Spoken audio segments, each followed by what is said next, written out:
Lions TV, good afternoon. Unfortunately today I am having to film on the road. I am in the Blue Turd, which is still going strong and sends its regards. 116,799 exactly, actually, miles on the clock. Lots to cover. Obviously I should be in a set or at home or whatever doing the preview for Luton, but I've not had the chance to do it.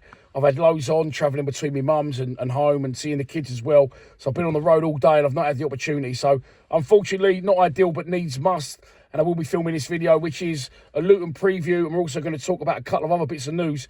I'm going to cram it all in to this one video. And we're starting out with transfer news. Someone potentially coming in. Well, someone that's actually already through the door. And that is Josh Coburn. Millwall are now going to make a bid to take the striker from Middlesbrough on a permanent basis, and Middlesbrough are keen to let that happen. This is a really, really difficult one, because if you'd have asked me when he first scored, or even after his first injury, I would have said 100%. I've maintained since today that he come through the door, that despite his youth and his youthful appearance, he definitely, to me, seems more than up to this level. Really, really good player, and by far and away the best of the four that we originally had in Langstaff, Bradshaw, and Ivanovic, and obviously Coburn. He was by far the best player, in my opinion. Really good all-round striker, great touch. Played that lone striker role that we need really well. Target man, but great with his feet and knows where the net is. But unfortunately, he's not come without his injury problems, has it? He's very slight, isn't he? And he looks very youthful. And I think that's why he's ended up at Millwall from Middlesbrough. And it's probably also why Middlesbrough are now open to that potential permanent transfer, because since he's been at the club, I mean, let's wind it back. He scored on his debut, didn't he? Was it against Sheffield Wednesday? Or was it against Preston? I think it was against Sheffield Wednesday. I'm not sure. You'll have to check me on that one in the comments. I can't remember off the top of my head, if I'm honest. But he scores on his debut, does really well. And then in the next game, he gets injured and taken off after sort of 10 minutes. And that completely kiboshes the game plan on that occasion. And he was out for a little while. He then, after a lengthy time out, comes back and gets back in the side, and he scores again up at Stoke City. I think he scored 3 goals for us. But anyway, he scores a good goal up at Stoke City. It looks like he's back, and then the injury creeps back in. I'm not sure if it's the same injury, but he gets a second injury. Like I said, I'm not indoors today, so I'm just going off memory again. Feel free to check me on that one in the comments. And then he's been on the way back, but he's had another injury setback. He hasn't actually made it back, and now he's had another injury setback from the second injury. So he's now out till early Feb. So now, you know, if there's no injury worries, I'm all over it. I'm Josh Coburn, a big fan of his, and I'm saying this, sign him up. He's definitely up to this level. And I think if he didn't have these injury worries, he wouldn't be at our club. But aside from that, I think he could go higher. He's only young. What is he, 20, between 21 and 23 years old? Again, apologies, I haven't got any information to hand. But I know he's a good striker. I know he's young, definitely up to championship level, and I'd love to sign him. But for now, look, he's still a great player, and if he can get through these injury worries, then great. But it just seems strange for me now that they're probably thinking, yeah, fuck me, let's offload him. They've got that Latte Laugh who's scoring loads of goals for them, and they've got Conway they bought from Bristol City who can't get in because of him. So there's definitely, plenty in the pecking order at Middlesbrough. But now I'm just thinking, does it make sense to try and sign a striker that's been injured 3 times since he's been at the club? I'm not so sure. Let me know what you think about that one in the comments. Like I said, if we knew he could be fit, then not absolutely 100% brilliant addition. Another good young permanent Millwall player. But these injury worries are worrying me. So I'm not sure on that one. Let's move on to the second bit of news, which was broken late last night. I saw it this morning, and that is that the Lions are in for Luke Cundle. The 22-year-old attacking midfielder has spent time on loan in the Championship at Swansea, Plymouth, and most recently Stoke City. I've seen some comments online, and I'll be honest, I was guilty of it when I first saw it. Well, he's been everywhere else in the Championship and ain't done no good. Never made the grade at Wolves, so what the fuck do we want him for? I would say let's call the Jets on this one. Again, 22 years old. He's definitely got potential.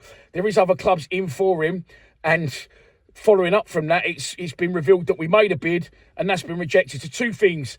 Midfielders, right? We've got more central midfielders than anyone, so I hope he's not another central midfielder, because we've got George Saville, we've got Ryan Wintle on loan from Cardiff, we've got Daniel Kelly, who's injured, don't know what's happened to him, we've got Billy Mitchell, and I'll put Casper De Norre in this bracket-ish, but he's started to score a few goals, I'll ball on.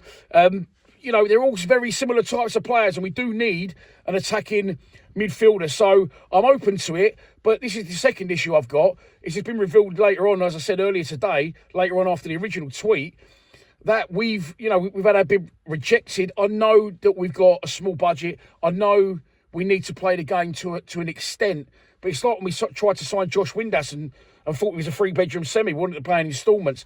We just got £14.5 million for Essay. Now, go and buy him if you want him. The fact that we're going in low balling, and as I said, I know it's football. I know that can happen, and you've got to try and get the best deal. So we can't be that keen on him if we're not prepared to pay the money that Wolves want. We must have an idea of what the figure is, and we've low balled, and I do get why, but at the same time, like I said, we've got the Fleming money coming in as well. We've got the Essay money.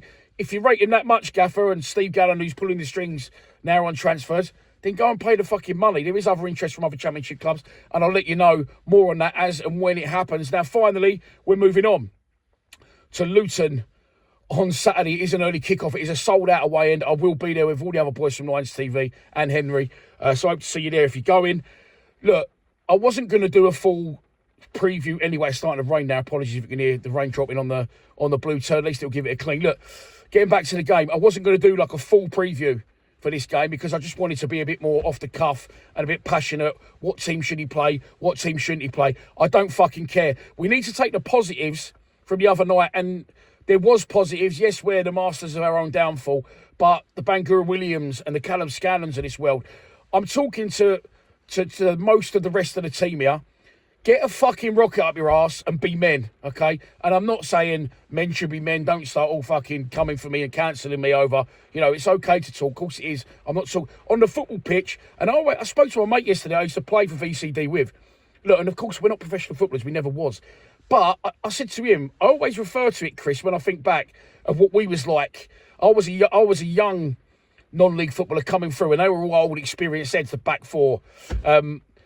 You know, Rats, you're watching, I know, you'll know exactly the sort of people I'm talking about. If you get in a 2-0 winning position, just through sheer determination, togetherness and aggressions, will you be in each other's ear holes for the end of that game? We do not fucking let this slip. It does not happen. We manage it correctly. So get a fucking rocket up your arse. I'm talking to the more experienced players in this group, because that was embarrassing towards the end.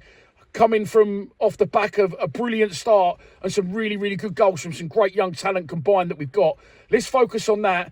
But the rest of you, get a fucking rock up your ass, because we have to win this game. And people might say, well, hang on, you're only, you're not that far off the top, or you're not that far off the bottom. It's crunch time now.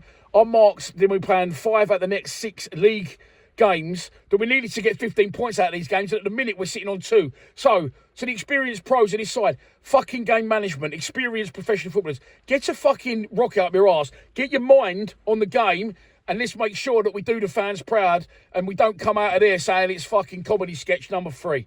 That's basically it. On the back of that, Luton have not won in 6 games. They've got a new manager through the door who's yet to win a game. I think he's been there 1 or 2 games, Matt Bloomfield. Last time out, they lost 3-2 to Gary Rowett's Oxford away after leading the game. So, it's Millwall. We're playing a team below us, right at the bottom. New manager, ain't won a game. They ain't won for fucking ages. So you can pretty much guess what everyone's expecting to happen. However, I'm going to back the players here, and I'm going to back Alex Neil. I'm not on Neil's back yet, nowhere near it, because he just walked through the door.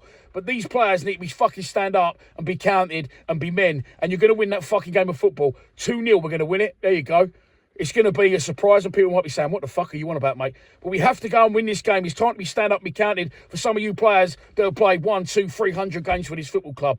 Get in a position to get in front with our young talent, and then we're going to rely on these old war horses, these fucking experienced old heads, and we're going to win this game of football. Get a rock up your arse, and I'll see you there if you're going on Saturday. I hope you enjoyed this video. Like I said, not ideal. Got bedding in the back, got all sorts going on. It's raining. The blue turd rolls on, and hopefully we get 3 points. We roll into Luton at Kenilworth Road on Saturday. Please subscribe to Lions TV.